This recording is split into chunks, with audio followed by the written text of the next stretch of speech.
Hi friends, welcome back to my channel. My name's Jack, this is Jthbooks, and it is time for the November reading wrap-up. I don't know why I'm punching, but So, I managed to read 8 books in November, which is nowhere near as good as October. October was a wonderful reading month for me down below. There's a playlist of all my monthly wrap-ups if you want to go check it out. But I will take 8 and be happy about it because you have to in life. And obviously 8 is definitely not a bad number, but last month whenever I had a spare moment, I wanted to pick up and read. That didn't really happen this month. I had I had to force myself a bit. And once I did start reading, I loved it, but just picking up the books, I just didn't want to, I just did not want to. Probably because I was watching a Korean drama, The Good Bad Mother. If you haven't seen it, I finished it this month, sobbing. Oh, it was so good. Did I finish that this month or was that last month? It must have been this month. It must have been. If I've already spoken about that, I'm sorry. I'm still not over it. But let's talk about the books. So first up this month, I read Charming Young Man by Elliot Schreifer. Now, this was very kindly sent to me, and it is the story of Leon, who is 16, and he is going to become, he's on the track to become France's next great pianist. But to carry on his education in his piano school, he needs a patron, and he finds one in a man who is a count. And then it becomes a love triangle. I didn't particularly like this. I thought it was something out of nothing.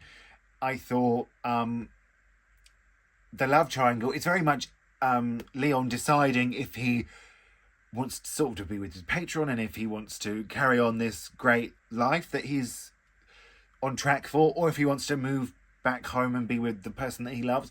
But you never really see him with the person back home. It's all very much, I was with them and whatever. It did nothing for me. It didn't really have anything to say. It was sort of something out of nothing. I know that sounds really harsh, and I'm not really normally harsh on this channel, but it felt like a waste of my time. It just felt like a waste of my time, okay? I know I'm not normally like this, but oh my goodness, it had nothing new to say. It didn't go into any detail of anything. I wanted so much more from it. Next up, I read The Dallerget Dream Department Store by Mi Lee, translated by Sandy Jewson Lee. Now, this was very kindly sent to me, and it came out at the beginning of November. And this is about, what's the lady's name? Penny, who she gets a job at the Dream Department Store. And in this store, they essentially sell dreams. So if you want to know what it's like to fly, somebody has created a dream for that. If you want to know what it's like to swim in the deep ocean, somebody has created a dream for that. And I really enjoyed this. It, without sort of to be reductive, it reminded me a bit of the Before the Coffee Gets Cold series, in the sense that you get to know the workers and you get the stories of the customers come in and what they want their dreams to be. And I really liked the way they paid. They paid not with money, but with their emotion. So even if it didn't take effect straight away and it come in later, it was just really clever. I want more. I think this could be a series. I thought for a while it was missing something because it didn't have that sort of emotional connection. But then you got these dreams of people seeing people that have died, and it was so sad. I could feel my eyes getting teary. I really enjoyed this. It was just sort of really cozy and whimsical and so imaginative, and I would like it to be a series. I would like more. And it was on foils. They had a whole table of it, so you know it could be big, this book. But this is very kindly sent to me by Wildfire. I really enjoyed it. I was quite surprised how much I did enjoy this one. Now, the next 2 books there is a reading vlog for, so I will link that down below. But first up, I read The Picture of Dorian Gray by Oscar Wilde. I'm not going to go into too much detail because there is a vlog and I would like you all to watch it. Please, begging. Why do I always have to beg? But this is about Dorian Gray, who exchanges his soul for, to look perfect forever, which, in today's society, fair on him, Really enjoyed this. Much more than I thought I was going to. I've always wanted to read this. As you know, you all voted for it, but I read both of them because you all broke the rules, so you made me break the rules. Peer pressure. I didn't just choose to make the rules, so please don't blame me. Yeah, it's really, like I said in the vlog, I really liked how the queerness for the time is nearly on the page. It is so close. It's so imaginative. It's really, I just really enjoyed it. I just enjoyed it. What more can I say? I gave it a solid 4 stars. And then I read Lot by Brian Washington, which is almost a collection of short stories, but they are, every other one is almost a sort of a short story, and then there's sort of a connecting story of this family and this boy who's, you sort of see him grow up and become who he is. I'm a huge fan of Brian Washington. This is his debut. I absolutely adored it. I think Brian Washington has such a way with words. I think he has such a way to write intimacy and to be just capture moments and feelings. And I just think he's a marvel, and I love him. I loved this book. I'm such a Brian Washington fan now, and I just thought it was absolutely brilliant. Then, as you know, once a month I read a non-fiction, and for this month it was Sales, Memories for My Mother by Gavin McCrae. Now this is the story of Gavin, who has moved back in with his mother during lockdown, and then he sort of recounts the story of his life through his mother and his brother and his life. And sometimes I struggle with non-fiction. I struggled to get into it. I struggled to pick it up, but I did not feel like that about this. I think it almost reads like a fiction story. And my goodness, he is unflaingly honest. Unflaingly? Blah, blah, blah. Let's use a different word. He is so almost brutally honest.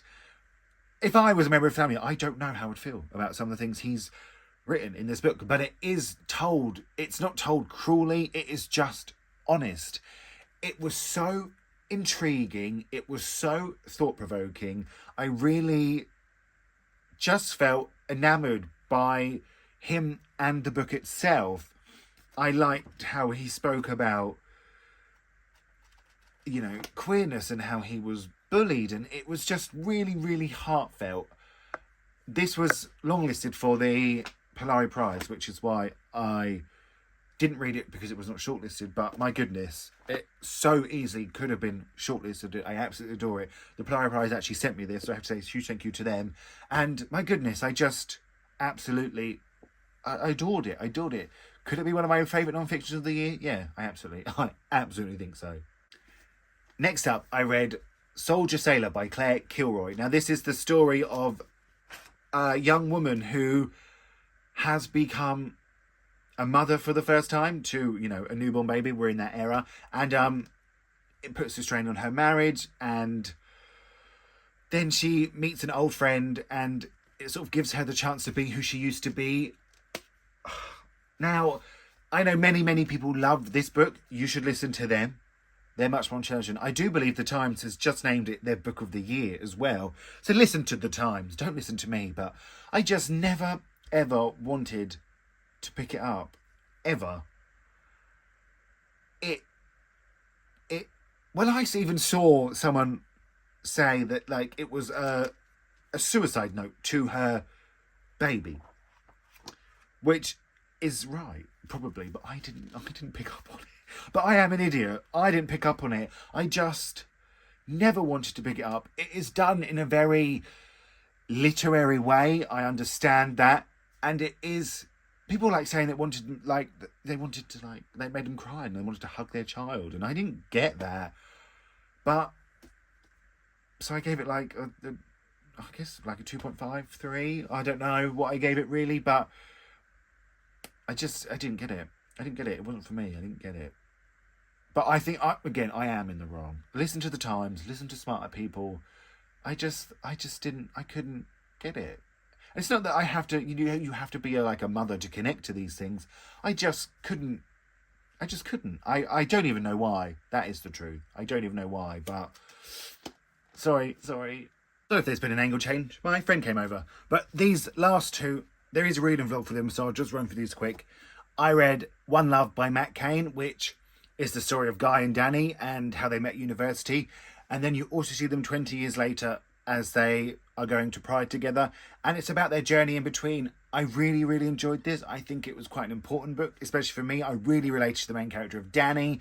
It sort of moved me. It didn't quite have the ending I wanted, but I think it had the ending it needed and it deserved. So, yeah, I gave it like a 4.5. A 4.5. I really, really enjoyed this one.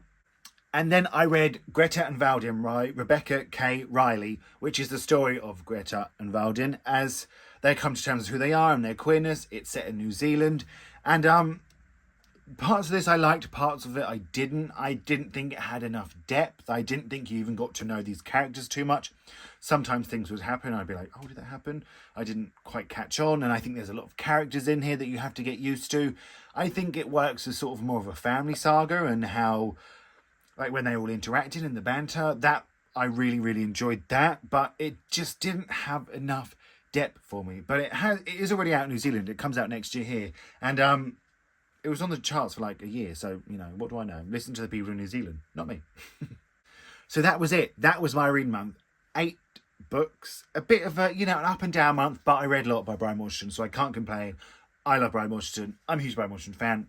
That's my takeaway from 2023. Nothing else has happened to me apart from that. So let me know if you've read any of these. Let me know if you're going to. Let me know how many books you read this month. You know I'd like to have a chat to you. You all know that by now. It's my favourite thing.